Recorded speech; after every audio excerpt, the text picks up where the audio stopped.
Bismillahirrahmanirrahim. Assalamualaikum warahmatullahi wabarakatuh.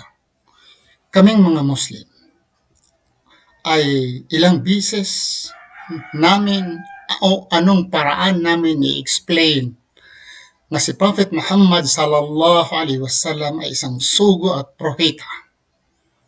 The Christians, the Kafir, the Yahud, the enemies of Islam, they cannot accept that Prophet Muhammad sallallahu alaihi wasallam was a prophet of God. Dahil ang allegation nila, paano niya nalaman ang mga bagay nga nangyari hundreds before or thousands of years before his birth? Sabi namin na si Prophet Muhammad sallallahu alaihi wasallam isang propeta. Hindi nagmula sa kanya ang informasyon, kundi ito'y natanggap niya mula kay Allah through Angel Jibril. Tungkol sa buhay ni Moses, tungkol sa buhay ni Adam, Abraham, Ismail, Jacob, Jesus, Moses, etc. Nalaman niya ito through revelation. Hindi sila maniwala, nagbabasa talaga yun. Nangopya yun dahil paano niya malalaman. Ngayon, yung allegation ninyo, balikan ko kayo, tanungin ko kayo kay Moses. Do you know Moses?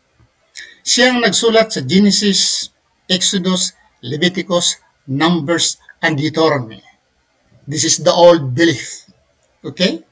Paano nalaman ni Moses ang pangyayari when God created the heaven and the earth, when God created the universe, the animals, water, the sun, the moon, and the stars? Paano nalaman ni Moses?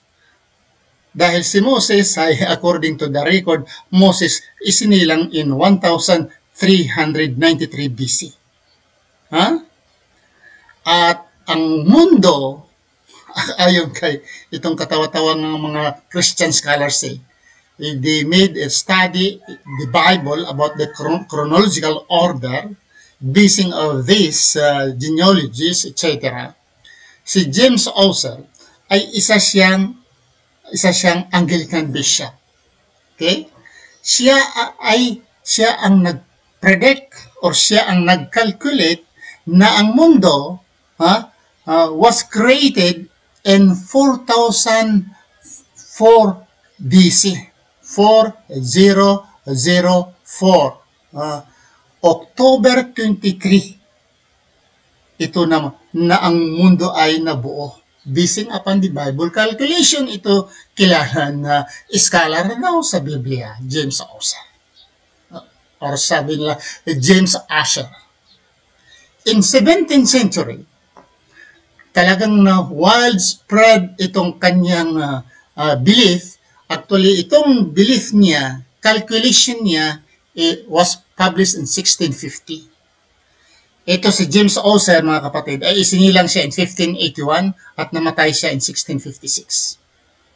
Si James Oser, si James Asher, I will repeat, siya ang nag-calculate na ang mundo ay nabuo, ang mundo came to existence in 4004 BC.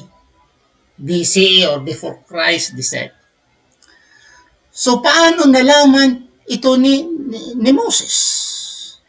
Ang history of Noah, history of Adam, history of the prophets before him. Bakit? Si Noah naman at si Moses, mayroon naman silang gap na 1,455 years. 1,455 years. The gap of Moses and Noah. And the gap of Abraham, Moses, and the gap between Moses and Abraham ay mayroong tinatawag na 773 years. Si Adam appeared dito sa mundo in 4004 BC. Now, this story, BCE, hundreds and thousands before the birth of Moses, Tanong, paano nalaman ni Moses? Wala siya doon, noon. So, you will try to explain na dahil siya ay propeta, dahil ito na natanggap niya sa revelation. So, can I use your measurement? Magamit ko ba yung logic ninyo? Nga si Moses ay nagbasa ng aklat. O, anong aklat binabasa niya? Para malaman niya ang buhay ni Noah, para malaman niya ang buhay ni Abraham, para malaman niya ang buhay ng mga tao thousands of years before. Ang katawa-tawa lang dahil itong kan James Osser or James Asher na calculation, refuted ito by modern science discovery using the radiometric dating. Radiometric dating, nga mayroon silang isang chemical na ilalagay sa isang bagay to measure how many years since the birth of this object. And according to the science, the Earth today, the oldest fossil nga nakita nila is about 4.5 billion years. 4.5 billion years. Meaning the creation of the earth until today, the science discovered that there are billions of years ago nabuo ang mundo. And there are fossils like dinosaurs, like mga old fossil na discover nila millions of years. Saan na yung kang James Osser na isang Bible-blooded archbishop ng Anglican, isang Irish, nga nagsasabi na ang mundo is 4,004 BC. Nagbanggit pa ng month of October.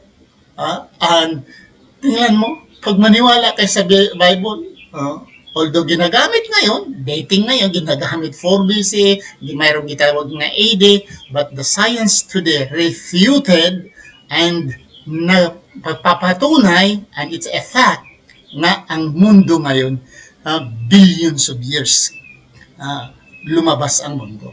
Hindi 4,004 years, hindi 4,004 na taon. Hindi. Kay James Asser, very big wrong. Okay? At ang tanong na nanatili, paano nalaman ni Moses ang istorya of people, prophets, pamumuhay sa mga tao hundreds, thousands, or millions of years ago? Paano nalaman ni Moses? Sagutin ninyo. Dahil yung issue nyo laban sa amin, sabi nga si Prophet Muhammad sallallahu alaihi wasallam, paano niya nalaman ang buhay ng mga propeta before him, hundreds or thousands of years before the birth of Muhammad? Paano niya nalaman? You say, nalaman niya through the revelation of Allah. You cannot accept because you are the enemy of Islam. So, tatanungin ko kayo ngayon, paano nalaman ni Moses, again, ang mga pangyayari, ang ginawa ng Diyos, okay, according to the science, billions of years before the birth of Moses. So maraming salamat po mga kapatid. Sa amin, kung kami ang tatanungin, nalaman ni Moses, pagsulat niya sa kanyang babasahin, ang pangyayari noon, through revelation of Allah. Through revelation of Allah, the prophets, including Abraham, Noah, Jesus, and Moses, nalaman nila ang pangyayari. Nalaman nila dahil sa revelation na binigay sa kanila. So, yan ang aming paniniwala. Maraming salamat sa inyong panonood. Please share. Subhanakallah, Allahumma bihamdika. Asyhadu an la ilaha illa anta, astaghfiruka wa atubu ilaik. Assalamu alaikum wa rahmatullahi wa barakatuh.